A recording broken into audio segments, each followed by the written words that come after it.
Hello everyone, welcome to my class. இன்னைக்கு கிளாஸ்ல நாம பார்க்க போறது a quiz on History of English Literature Part 2. நம்ம சேனல்ல already History of English Literature Part 1 பார்த்தோம். அதாவது ஓல்ட் இங்கிலீஷ் பீரியட்ல இருந்து ஷேக்ஸ்பியர் வரைக்கும் பார்த்தோம். ஆஃப்டர் ஷேக்ஸ்பியர் இன்னைக்கு கிளாஸ்ல until டாக்டர் ஜான்சன் ரொமான்டிக் ஏஜுக்கு முதல் வரைக்கும் இன்னைக்கு கிளாஸ்ல பார்க்க போறோம். Before entering into the class a kind request. நம்ம சேனல் இன்னும் சப்ஸ்கிரைப் பண்ணலைன்னா சப்ஸ்கிரைப் பண்ணுங்க. உங்க ஃப்ரெண்ட்ஸ்க்கும் ஷேர் பண்ணுங்க, சஜஸ்ட் பண்ணுங்க. தேங்க்யூ. லாஸ்ட் எபிசோட்ல ஒரு 3 to 4 கரெக்ஷன்ஸ் வந்து அந்த எபிசோட்ல இருந்தது. ஐ ரெக்ரெட் த மிஸ்டேக்ஸ். ஸோ அது என்னென்ன கரெக்ஷன்ஸ்ன்னு சொல்லிட்டு நான் கிளாஸ்க்குள்ள போறேன். மேக்னா கார்ட்டா வாஸ் சைன்ட் இன் டேஷ் 1214 சொல்லியிருந்தேன். ஆக்சுவலா டேட் வந்து 1215, அதாவது 1215 தான் மேக்னா கார்ட்டா சைன் ஆயிருக்கு. Gorboduc was written by Thomas Norton and Thomas Sackville. இதுதான் கரெக்ட் ஆன்சர்.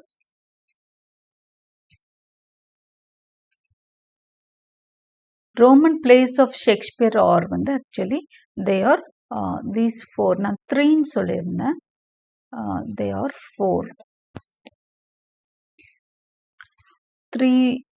த்ரீ ஆன்சர்ஸ் தான் கொடுத்துருந்தேன். Coriolanus, Julius Caesar, Antony and Cleopatra and Titus Andronicus. நான் டைட்டஸ் அட்ரானிகஸ் கொடுக்காம விட்டுருந்தேன். அதுவும் சேர்த்து தான் ரோமன் பிளேயா கவுண்ட் ஆகுது.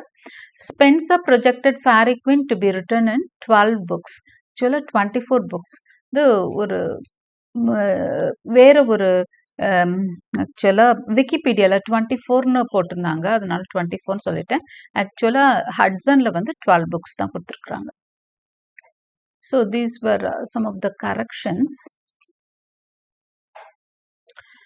Now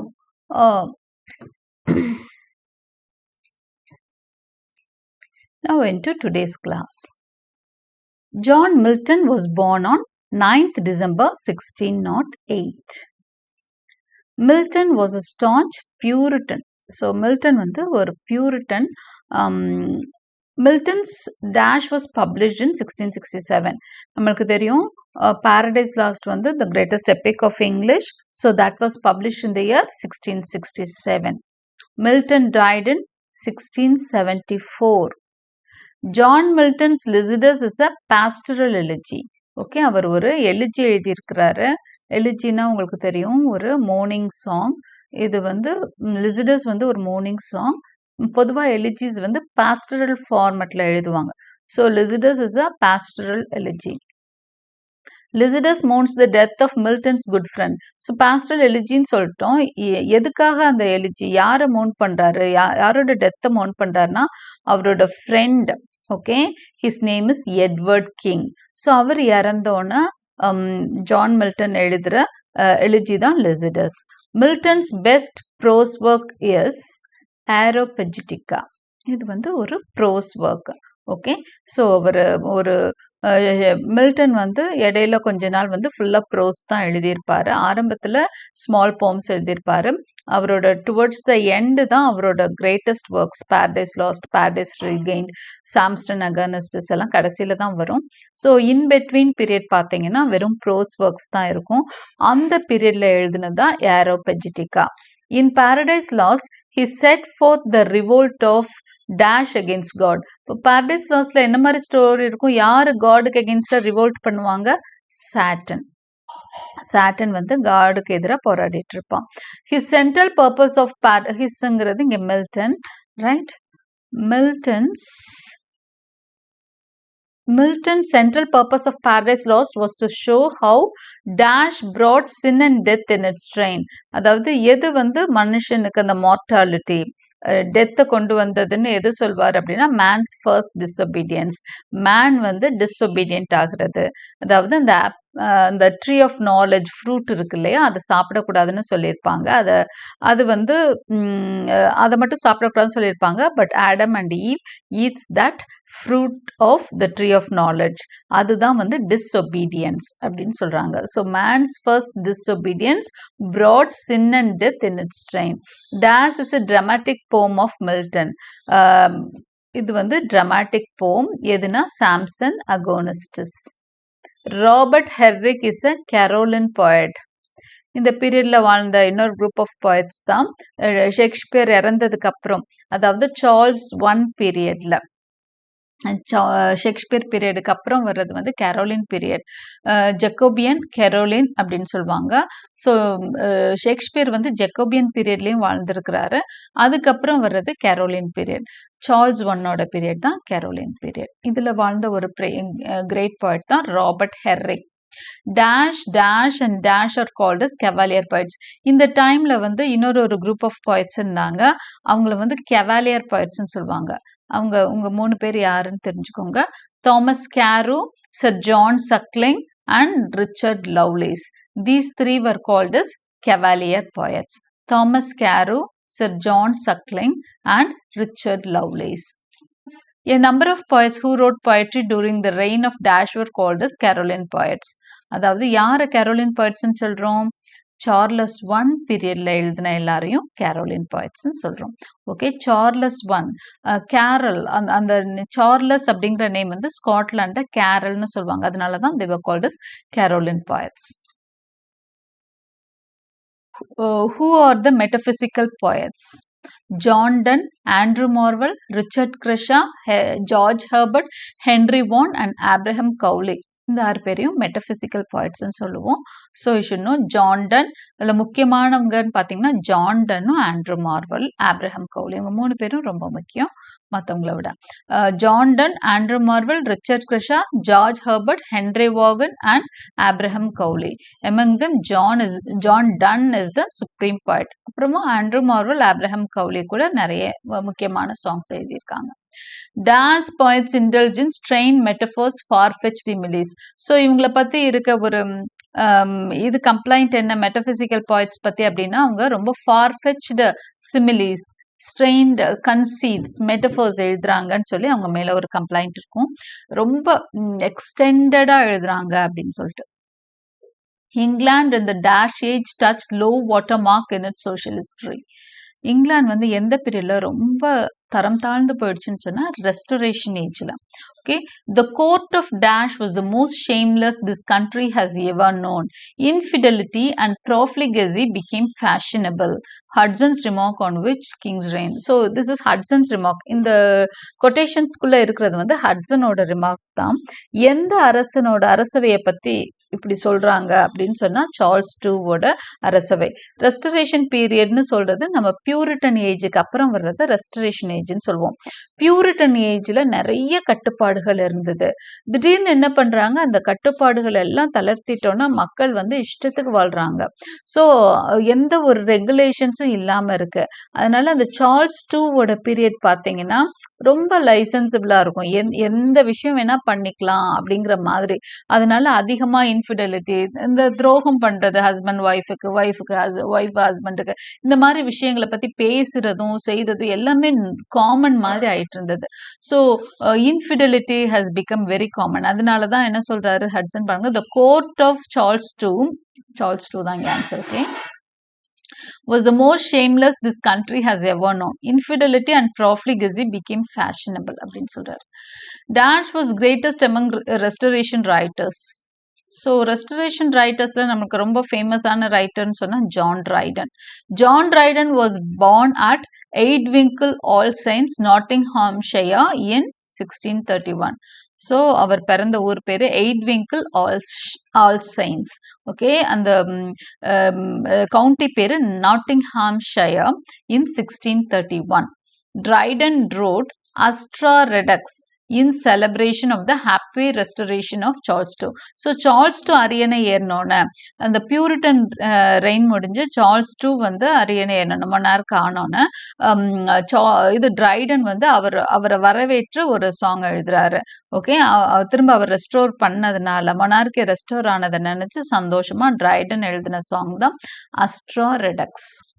Absalom and Achitophel is his great satire in verse.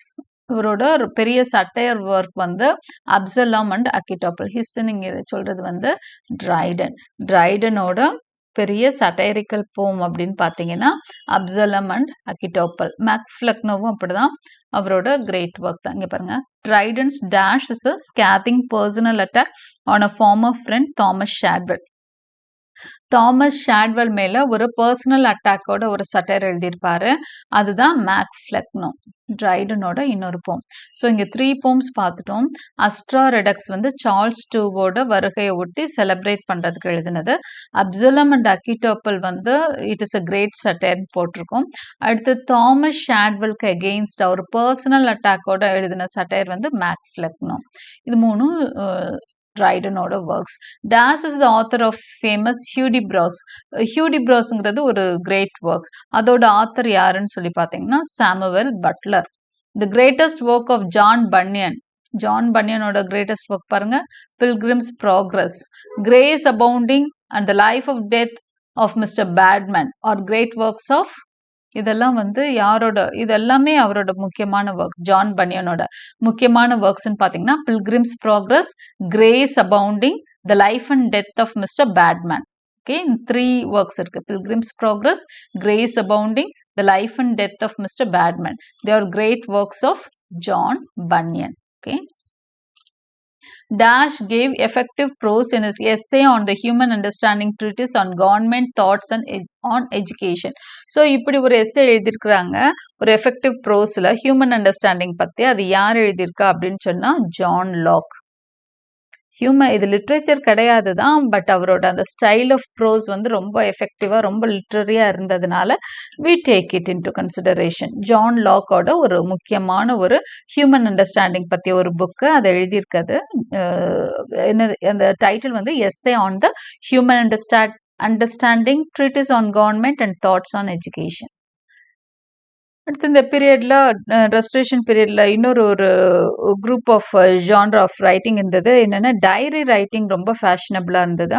அதுல முக்கியமான டைரிஸ்ட்ஸ் அப்படின்னு நம்ம சொல்றவங்க வந்து ஜான் எவலின் அண்ட் சாமுவல் பெப்பிஸ். அவங்க லண்டன்ல நடந்த அப்போதைய விஷயங்கள் எல்லாமே தெளிவா எழுதியிருக்கிறாங்க. ஸோ அதை வச்சு நிறையவே ஹிஸ்டரியில நிறைய விஷயம் வந்து பின்னாடி வந்த கிரிட்டிக்ஸால தெரிஞ்சுக்க முடிஞ்சது. So they are important diarists. John Evelyn, Samuel Pepys, இவங்களோட டைரிஸ் ரொம்ப முக்கியம். they were called as diarists. Diary எழுதினதுனால அவங்க diarists. Dash was the most brilliant writer of the Restoration group of comedies. William Congreve. William Congreve வந்து important writer, brilliant writer of the Restoration group of comedies. Restoration group of comedians ஒரு group இருப்பாங்க. So அவங்கள William காங்க்ரீவர் ரொம்ப brilliant நம்ம சொல்லுவோம். Triton road dash drama, heroic drama. Triton எழுதின drama வந்து எந்த இதில் இருக்கும்னா ஹீரோயிக் டைப்ல இருக்கும். ஹீரோயிக் ட்ராமாஸ் தான் எழுதியிருக்காரு. Dryden's all for love is based on Shakespeare's. எதை பேஸ் பண்ணி எழுதுனது ஆல் ஃபார் லவ்னு பார்த்தீங்க அப்படின்னு சொன்னால் ஆண்டனி அண்ட் கிளியோபாட்ராவை பேஸ் பண்ணி எழுதியிருப்பாரு. So Dryden's all for love is based on Shakespeare's, Antony and Cleopatra. Alexander Pope, the great master of neo classic school, was born in London in 1688. So இதுதான் Alexander போப்போட birth date. Essay on criticism is the great prose work of Alexander Pope. So அவரோட இம்பார்ட்டண்ட்டான prose ஒர்க்னு பார்த்தீங்கன்னா essay on criticism. His masterpiece mock epic ஒன்று இருக்கு. அது என்னன்னா the rape of the lock. Okay, rape of the lock எழுதினது Alexander Pope. அது மட்டும் இல்லை, he has translated Homer's Iliad and Odyssey. Okay, ஹோமரோட 2 கிரேட் எப்பிக்கையும் டிரான்ஸ்லேட் பண்ணியிருக்கிறாரு அலெக்சாண்டர் போப். ஒடிசி எழுதுறப்போ ஒரு சில ஹெல்ப்ஸ் எடுத்துக்கிட்டாரு, இன்னும் ஒரு சில பேரோட ஹெல்ப் எடுத்து தான் எழுதினாரு. பட் இலியட் ஃபுல்லா எழுதியிருப்பார். So he translated Iliad and Odyssey of Homer into English. Swift is one of the greatest dash writers. Swift, Jonathan Swift, என்ன ரைட்டர்? Prose writer. அவரோட இம்பார்ட்டன்ட் புக்ஸ் பாருங்க, the battle of the books and tale of the tub are great prose satires. இது என்ன சொல்றோம்? Prose satires of Swift. Addison and Steele are names associated with periodical essays. Addison and Steele எதோட relate ஆனவங்க? Periodical எசேஸோட. The Tatler was founded by, இது வந்து ஒரு magazine, டாட்லருங்கிறது மேகசின். இது ஆரம்பிச்சு வச்சது ரிச்சர்ட் ஸ்டீல். டாஸ் was founded by steel and Edison. அடுத்து இன்னொரு ஒரு இந்த பேப்பர் இந்த மேகசினுக்கு அப்புறம் இன்னொரு ஒரு மேகசின் ஆரம்பிக்கிறாங்க. அது என்னன்னா அது வந்து அடிசனும் பார்ட்னரா சேர்ந்து ஆரம்பிக்கிறாரு. அது வந்து spectator. The spectator was another magazine founded by both Steele and Addison. Toddler வந்து ஸ்டீல் மட்டும் நிறைய கான்ட்ரிபியூட் பண்ணியிருக்காரு எடிசன். ஆனால் ஸ்பெக்டேட்டர் வந்து 2 பேரும் சேர்ந்து கோ பார்ட்னர்ஸாக ஆரம்பிக்கிறாங்க. This is an interesting imaginary character of Addison and Steele. இவங்களோட ஒரு ரொம்பவே நிறைய கேரக்டர்ஸ் எல்லாமே இமேஜினரி தான், பட் அதில் வந்து முக்கியமாக ரொம்ப இன்ட்ரெஸ்டிங்கான ஒரு கேரக்டர் அப்படின்னு பார்த்தோம்னா Sir Roger de Coverley. Das is a prose satire by Jonathan Swift. Jonathan Swiftோட முக்கியமான prose satire அப்படின்னு பார்த்தீங்கன்னா Gulliver's Travels. Das laid the foundation of English lexicography. இப்போ டிக்ஷனரி லெக்சிகோகிராஃப்னா கிராஃபினா டிக்ஷனரி தான். ஸோ ஃபர்ஸ்ட் இந்த ஃபவுண்டேஷன் லெக்சிகோகிராஃபிக்கான ஃபவுண்டேஷன் கொடுத்தது வந்து டாக்டர் ஜான்சன்ஸ் டிக்ஷனரி தான். இதுதான் முத வந்தது. Okay, doctor Johnson publish the didactic tale in 1759. அவர் ஒரு டைடாக்டிக் டேல் எழுதியிருக்காரு, அதுக்கு பேர் வந்து Rasselas. Doctor Johnson's greatest workers. So dictionary அவரோட முக்கியமான ஒர்க்குன்னு பார்த்தோம், அடுத்து ஒரு டைடாக்டிக் டேல் பார்த்தோம். அடுத்ததா பார்த்தீங்க அப்படின்னு சொன்னா அவர் ரொம்ப ரொம்ப ஃபேமஸ் எதுக்கு அப்படின்னு சொன்னா the lives of the most eminent English poets with critical observations on their works. ஒரு 52 poets பத்தி அவர் பயோகிராஃபி எழுதியிருப்பாரு, அது ரொம்ப முக்கியம். Doctor Johnson's biography was written by. சரி, இத்தனை பேர் பாய்ட்ஸை பத்தி டாக்டர் ஜான்சன் எழுதினாரு, அவரை பத்தி யாராவது எழுதியிருக்காங்களா? ஆமா, அவரோட ஃப்ரெண்ட் எழுதியிருக்காரு, ஜான்சனோட பயோகிராஃபி எழுதியிருக்காரு. டாக்டர் ஜான்சன் பயோகிராஃபி, அவர் பேரு James Boswell. Dash is the monument novel of Goldsmith. கோல்ட்ஸ்மித்தோட அடுத்து கோல்ட்ஸ்மித் வந்துடுறோம். Goldsmith is an important author of the period. அவர் பார்த்தீங்கன்னா ரொம்ப வித்தியாசமானவர், எல்லா ஜான்ராவும் ட்ரை பண்ணியிருப்பாரு, எல்லாத்துலேயும் பெஸ்ட் கொடுத்துருப்பாரு கோல்ட்ஸ்மித். நாவல்ல பார்த்தீங்கன்னா விகார் ஆஃப் த வேக்ஃபீல்ட் ரொம்பவே ஒரு பெஸ்ட் நாவல். அதில் ஒரு முக்கியமான கேரக்டர் டாக்டர் பிரிம்ரோஸ். ஓகே, அதுவுமே ரொம்ப வெல் நோன் நேம் அது, டாக்டர் பிரிம்ரோஸ். அடுத்து Goldsmith wrote number of essays, நிறைய எஸ்ஏஸ் ஒரு சீரீஸ் மாதிரி கொடுத்தாரு. அந்த சீரீஸ்க்கு என்ன பேர் அப்படின்னா the citizen of the world. அப்போ எஸ்ஏஸும் எழுதியிருக்காரு, நாவல் எழுதியிருக்காரு, அப்புறம் 2 போம்ஸ் எழுதியிருக்காரு, ஃபேமஸான 2 போம்ஸ். அது என்னன்னு பார்த்தீங்கன்னா the traveller and the deserted village. அடுத்ததான் அவர் 2 காமெடிஸ் எழுதியிருக்காரு, she stoops to conquer and the good natured man. So இதுதான் இவரோட மோஸ்ட் இம்பார்ட்டன்ட் ஒர்க்ஸ், அதுதான். the 2 brilliant comedies. ஸோ இது வரைக்கும். ஸோ கோல்ட்ஸ்மித் பாருங்க எல்லா ஜான்ராவும் ட்ரை பண்ணியிருக்காருன்னு பார்த்தோம். Vicar of Wakefield is a novel. Citizen of the World is a series of essays. Traveler and the Deserted Village are poems. She Stoops to Conquer and the Good-Natured Man are comedies. Dash wrote 2 brilliant comedies, The Rivals and The School for Scandal. இன்னொருத்தர் வந்து ரொம்ப முக்கியமான 2 comedies எழுதியிருக்காரு, the rivals and the school for scandal. இது எழுதியிருக்கிறது RB ஷெரிடன்னு சொல்லுவோம் short ஃபார்ம்ல, அப்ரிவேட்டட் ஃபார்ம்ல. ஃபுல் நேம் பாருங்க, Richard Brinsley Sheridan. Richard Brinsley Sheridan அல்லது RB Sheridan. So he wrote the rivals and the school for scandal. Pamela, இதுக்கு இன்னொரு பேர் உண்டு, இதுதான் ஃபர்ஸ்ட் நாவல். பமேலா எழுதின ரிச்சர்ட்சன் தான் ஃபாதர் ஆஃப் ஃபிக்ஷன்ஸ். ஸோ இது Pamela is also called as Virtue Rewarded. Dash is considered to be the greatest novel of the 18th century. 18th centuryல ரொம்ப important novel நம்ம சொல்றது Adventures of Tom Jones. The Adventures of Tom Jones is written by Henry Fielding. Roderick Random and Humphrey Clinker are written by Tobias Smollett. இவர் எழுதின novels தான் Roderick Random, Humphrey Clinker. Okay, Songs of Innocence, Songs of Experience is written by William Blake. Thomas Gray's masterpiece is Elegy Written in a Country Churchyard. So Thomas grey, William Blake எல்லாம் யாருன்னா pre romantics ஆயிடுறாங்க. அடுத்த age நம்ம romantic age தான் படிக்க போகிறோம். Pre romantics வரைக்கும் இன்னைக்கு கிளாஸ்ல நம்ம பார்க்குறோம். ஸோ வில்லியம் பிளேக்கோட இம்பார்ட்டன்ட் போம்ஸ்ன்னு பார்த்தீங்கன்னா songs of collection of poems, songs of innocence, songs of experience. அடுத்ததா தாமஸ் கிரே, அவரும் ஆனால் அவர் ஸ்கேண்டியஸ்ட் கொஞ்சம் குறைவாக தான் எழுதியிருப்பாரு. பெஸ்ட் ஒர்க்குன்னு பார்த்தீங்கன்னா Elegy Written in a Country Churchyard. அடுத்ததா he is also considered to be a pre-romantic. யாரு? Robert Burns. ஓகே, அப்புறம் வில்லியம் கோப்பரும் ப்ரீ ரொமான்டிக் தான். அவரோட கிரேட் ஒர்க்குன்னு பார்த்தீங்கன்னா the task. Okay. So pre ரொமான்டிக்ஸோட இன்னைக்கு கிளாஸ் முடியுது. நெக்ஸ்ட் கிளாஸ்ல ரொமான்டிக் ஏஜ்ல இருந்து எவ்வளோ கம்ப்ளீட் பண்ண முடியுதோ முடிஞ்சால் கம்ப்ளீட் பண்ணிடுவேன். Until the end of present age வரைக்குமே கம்ப்ளீட் பண்ண ட்ரை பண்ணுறேன். Hope you like my explanation. Like and subscribe my channel for more such videos. Press the bell icon for continuous notifications and thank you for watching.